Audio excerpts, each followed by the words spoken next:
Morning बच्चों, कैसे हैं आप सब। I think you all are well. आप सब सही है, सुरक्षित है अपने घरों में। तो हम पिछली दो क्लास में हमने चैप्टर 3 किया था और वो था द 3 क्वेश्चन, 3 सवाल, जो राजा के 3 सवाल थे कि किसी भी कार्य को करने के लिए कौन सा सबसे सही समय है और कौन से सही व्यक्ति है जिनकी उन्हें राय लेनी चाहिए। और तीसरा क्वेश्चन क्या था कि सबसे इम्पोर्टेंट काम क्या है। अब उसने इस सब जगह ढूंढा कि इनके सवाल को आंसर मुझे कहाँ मिले, पर उसे कहीं भी नहीं मिले। तो उसने एक वाइस मैन, एक हर्मिट, साधु के बारे में सुना था, वो वहां गया उससे मिलने, है ना। बट हमने ये पढ़ा था कि वहां जाकर उसने देखा कि उसने अपने सवाल तो बता दिए, बट जो हर्मिट था, जो साधु था, उसने उसके उत्तर नहीं दिए। और वो क्या कर रहा था, गड्ढे खोद रहा था ताकि क्या कर सके, या तो बीज बो सके या कोई पौधा उसे लगा था। चलिए आज हम आगे कंटिन्यू करेंगे पेज नंबर 10 से, पेज नंबर 10 से शुरू करेंगे। When the king had dug 2 beds, he stopped and repeated his question. जब उसने 2 बार 2 खोद दिए 2 जगह पर, तो वो रुका थोड़ी देर और उसने फिर से अपने सवाल पूछे। The hermit gave no answer. फिर भी हर्मिट ने कोई जवाब नहीं दिया। But stood up, stretching out his hand for the spade. But खड़ा हुआ, अपना हाथ आगे स्ट्रेच करता हुआ। हार्ड वर्ड मिल गया हमें एक और, स्ट्रेचिंग। क्या मिल गया? Hard word. तो 2 हार्ड वर्ड से स्ट्रेचिंग और स्पेड। तो राजा ने क्या बढ़ाया, उसकी तरफ हाथ बढ़ाया और कहा कि आप रहने दीजिए। मैं उसने अपना काम चालू रखा, कंटिन्यू रखा, ठीक है। उसके बाद 1 hour passed, 1 घंटा निकल गया। Then another, the sunset went down the trees. धीरे धीरे दिन भी छुपने लगा और जो सन था, सूरज था, वो ट्रीज के पीछे छुपने लगा।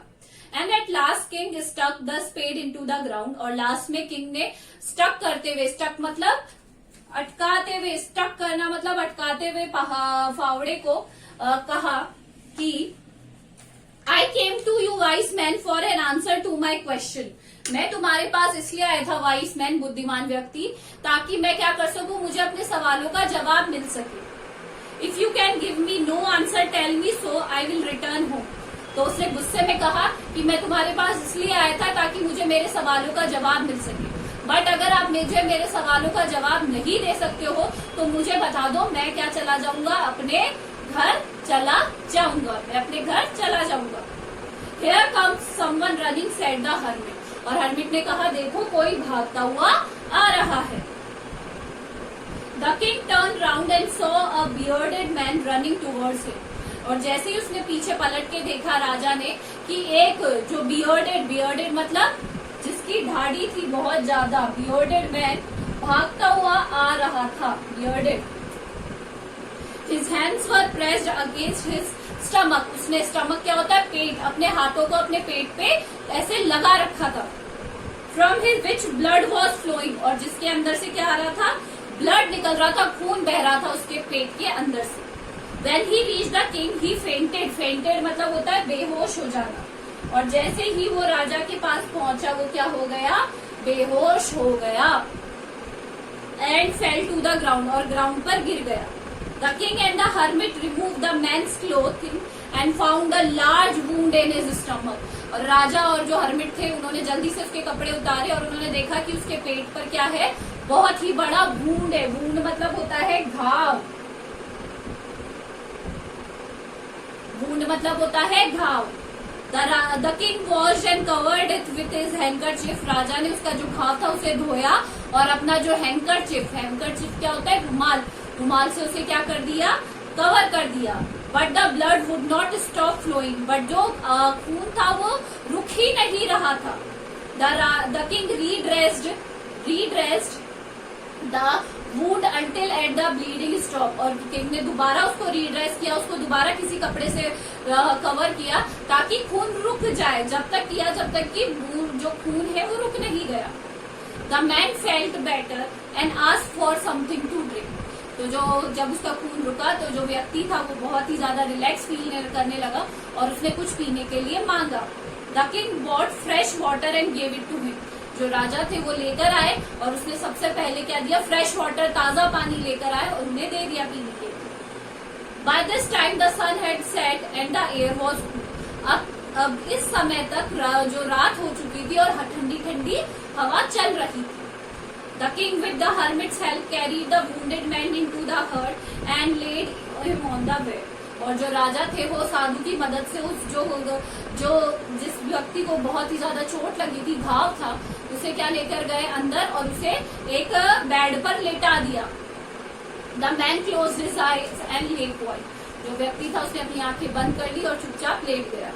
The king, tired by his walk and the work he had done by, lay on the floor and slept through the night. अब राजा वो पहले भी उसने बहुत सारा खुदाई का काम किया, उसके बाद उस व्यक्ति की हेल्प करी, तो वो बहुत ही ज्यादा क्या हो गया था, थक गया था, तो वो जाकर जमीन पर ही सो गया. राजा सो गए. When he awoke मतलब होता है उठना. जब वो उठे अगले morning, when he awoke, it was several minutes before he could remember where he was and whose the strange bearded lying on the bed was. जैसे ही उठे उन्होंने देखा कि वो जमीन पर सो रहे हैं. उन्होंने देखा कि वो जो व्यक्ति है bearded, ये जो दाढ़ी वाला आदमी है, ये है कौन. Forgive me, said the bearded man in a weak voice. Forgive me मतलब होता है मुझे माफ करो. Forgive. तो उसने कहा मुझे क्षमा कीजिए.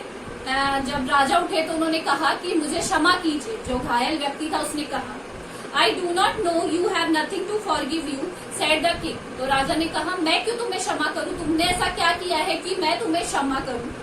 You do not know me but I know you. तो उसने कहा आप मुझे नहीं जानते हैं पर मैं आपको जानता हूँ. I am that enemy of yours who swore revenge on you. और मैं आपका वो दुश्मन हूँ. एनिमी मतलब दुश्मन, जिसने आपसे रिवेंज मतलब बदला लेने की कसम खाई थी. मतलब मैं आपका वो दुश्मन हूँ जिसने आपसे बदला लेने की कसम खाई थी. Because you put my brother to death and seized my property. क्योंकि आपने मेरे भाई की मृत्यु कर दी थी और मेरी सारी प्रॉपर्टी को सीज कर लिया था. सीज करना मतलब होता है जब्त करना. जब्त कर लिया था. I knew you had gone alone to see that hermit. मुझे कहीं से पता चला कि आप अकेले ही साधु से मिलने गए हैं. By the day passed and I made up mind to kill you on your way home. और मैंने अपना मन बना लिया था कि आप जैसे ही वापस आएंगे मैं आपकी हत्या कर दूंगा. But the day passed and you did not return. But दिन गुजरता गया और आप वापस नहीं आए. So I left my hiding place and came upon you, your bodyguard who recognized me and wounded me. But फिर मैं जहाँ मेरी जो हाइडिंग प्लेस थी, छुपने वाली जगह, वहां से बाहर आया और आपका जो सिपाही था उसने मुझे, जो बॉडीगार्ड था, आपका जो रक्षक था, उसने मुझे पहचान लिया और मुझे घायल कर दिया. आई एस्केप्ड. एस्केप मतलब होता है बचना. मैं वहां से बचकर, but I should have died if you had not dressed my wound. मैं वहां से बचकर तो भाग आया, बट मेरे अगर घावों की आपने इस तरीके से पट्टी नहीं की होती, मरहम पट्टी, तो मेरी मृत्यु हो जाती. I wish to kill you and you have saved life. मैं तो आपको मारने आया था और आपने ही मेरी जान बचाई. Now if I live I serve you as most faithful servant and will order my servant to do the same. Forgive me. उसने कहा अगर मैं बचता हूँ तो पूरी जिंदगी मैं आपकी क्या करूंगा, सेवा करूंगा और मेरे बच्चों को भी, मेरे बेटों को भी यही करूंगा कि वो आपकी सेवा करे. प्लीज मुझे माफ कर दीजिए. The king was very happy. King बहुत ही ज्यादा खुश हो गया. To have made peace with his enemy so easily. मतलब उसने अपने शत्रु से इतनी जल्दी शांति बना ली थी, उसे यकीन ही नहीं हुआ. वो बहुत खुश हो गया. And to have won him over as a friend. और उसे एक दोस्त, सच्चे दोस्त के रूप में भी पा लिया अपने ही दुश्मन को. He not only forgave him but said he would send his servant and his own doctor to look after him. और उसने ये ही नहीं बल्कि ये भी कहा कि वो अपना खुद का डॉक्टर, उसके नौकर भेजेगा उसके लिए. And he promised to give him back the man his property. और उन्होंने उसको ये भी, राजा ने प्रॉमिस किया कि मैं तुम्हारी प्रॉपर्टी तुम्हें वापस लौटा दूंगा. Leaving the wounded man. Leaving करना मतलब उसे छोड़ते हुए, उस घायल व्यक्ति को वहीं छोड़ते हुए. The king went out of the hut. राजा बाहर गए. And looked around for the hermit. और उन्होंने हर्मिट के लिए इधर उधर देखा. Before going away he wished one more to get answer to his question. Before जाने से पहले उसने सोचा कि एक कोशिश और कर लेता हूँ, शायद मुझे मेरे सवालों का क्या मिल जाए, जवाब मिल जाए.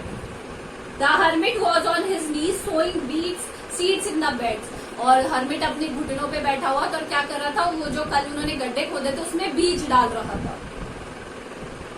The king went up to the hermit and said, और जो राजा थे वो फिर साधु के पास गए और उन्होंने उनसे कहा, for the last time I beg you to my answer my question wise man. उन्होंने कहा, मैं लास्ट टाइम आपसे बेग करता हूँ, आपसे प्रार्थना करता हूँ कि मुझे मेरे सवालों का उत्तर दे दीजिए। मतलब अभी तक भी उन्हें उनके सवालों का जवाब नहीं मिला था। आज हम यहीं तक करेंगे। आपको इन सारे वर्ड्स के, हार्ड वर्ड्स के मीनिंग करने हैं और मुझे भेजने हैं। This is all for today. Thank you.